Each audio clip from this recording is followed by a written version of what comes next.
aqoon-yahan iyo dhalinyaro waxa ay raadisay bal horta inay hesho nuqulka mooshinka curin sharci ee ay soo gudbiyeen xildhibaanadii mooshinkan waday nuqulkii waa kan mooshinkan bay ka soo curinta sharciga bay daraafkan bay keeneen daraafkani waa ka golihii uu gacanta u taagay oo ansixiyay in dib u eegis lagu soo sameeyo soo akhriyaan mar haddii uu dhaafay oo goluhu ogolaaday in laga wada hadlana wuxuu marayaa daraaf sharci maadaama uu daraaf sharci marayo oo uu curin ku jirana waxa weeyaan in la lafaguro oo waxa khaldan la sheego oo sida ay wax u jiraan iyo xeerkan sida uu sheegayaba la lafaguraa waa markeedii runtii waxaan u saarnay madasha hal mid ay wax u saartay dhalinyaro aqoon-yahan dad expertisa garyaqaano dabeetana waa la lafaguray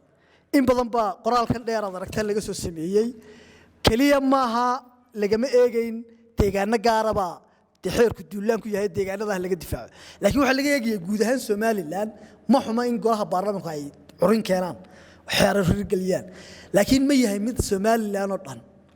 wada anfacaya taasaan ka eegaynaa anagu runtii sidii halkan laga akhriyay waxa arkayseen degmada Hargeysa oo ah caasimadda Jamhuuriyadda Soomaaliland waxay heli jirtay kabkii hore ee 12% waxay ka heli jirtay 1.7 bay ka heli jirtay maanta waxay helaysaa 1.2 degmooyinka biida ah way kooban yihiin oo shan degmeehan sida uu sheegay xeer number 23/2019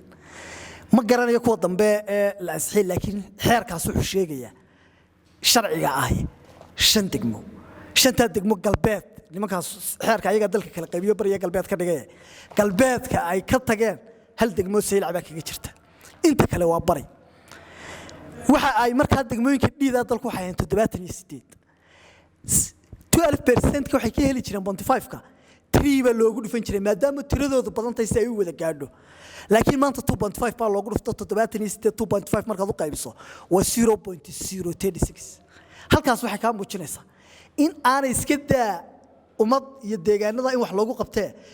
kabka shidaalka gaariga maayirka degmada ama gudoomiyaha degmada loo magacaabo in aanay ka fargaraynaynin halkaasna waa qodob qoliyaha marka xildhibaanada ee mooshinkan wax ka waday xaq darrada iyo cadaalad darradii ay hore u sheegayeen ka doodayay ee deegaanada dhiida ka soo jeeday dadku ka soo doorteen kuma xisaabtamin degmadii dhiidahayd iyo dadkii ku noolaa ka soo doortay maxaad u burisay haba sad bursado sad bursigu xaarka la ku salaysnaadeen qodob labaad baan doonay halkaas dul taga asagana waxay yiraahdeen kastamyadu waa il dakhli dakhligii dalka wuxuu xeerkan ka dhigayaa kastamyadu ma noqdaan il dakhli waxay noqdaan waa temporary matalan tusaale yar baan siinaya gabiilay waxa weeyaan kastam baa ku yaalay waxa soo mari jiray qaadka ganacsatada qaadku waxay yiraahdeen waan joojinay qaadka Ethiopia waxaan ka keenaynaa Yaman iyo Nairobi qaadka Nairobi ka yimaada Hargeysa ka soo degi doona iyo Laascaanood oo lagu cashuuri doona ka Yaman ka yimaada la Berbera lagu cashuuri doona waxay yiraahdeen gabiilay waxaan ka jarnay 10% ki maadaama kastan weyn leedahay 5 baa ka jarnay waayahay 17.5 ki kordhiyeenna ee degmooyinka dalka dhan wada helayeenna waxay yiraahdeen gabiilay way ka maqantay Berberi hadda garo oo gabiilay maanta ganacsatadu 6 bishii qaadka joojin 7 bishii 6 bishii qaadka joojinay qaadkii waa la joojiyay beritoole shilin ka soo gali maayo gabiilay dakhliga guud ee wadanku soo saaray xaq u lahaydna waa laga reebay ilaahay baan ku dhashay aqliyada xildhibaanka u ah qarankan ee midnimadiisa u dhaaratay ee dadka ka talisay waxa weeyaan waa argos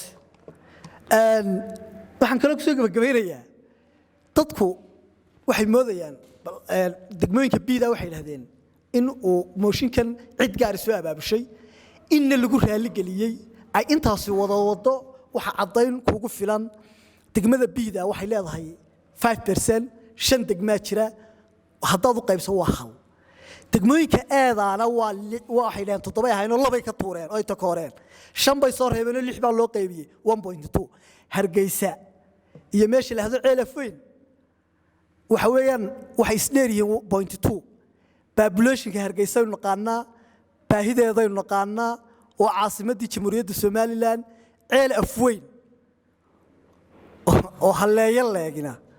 te wax weeyaan waxay helaysaa 1 milyan marka ay 1 milyan iyo 200 hargeysa hesho cadaaladaasina xeerkaasi waa ka markan ka imaado berbere iyo gabiile iyo wax kala dhan ka imaado boorama xildhibaanada boorama la hadlaya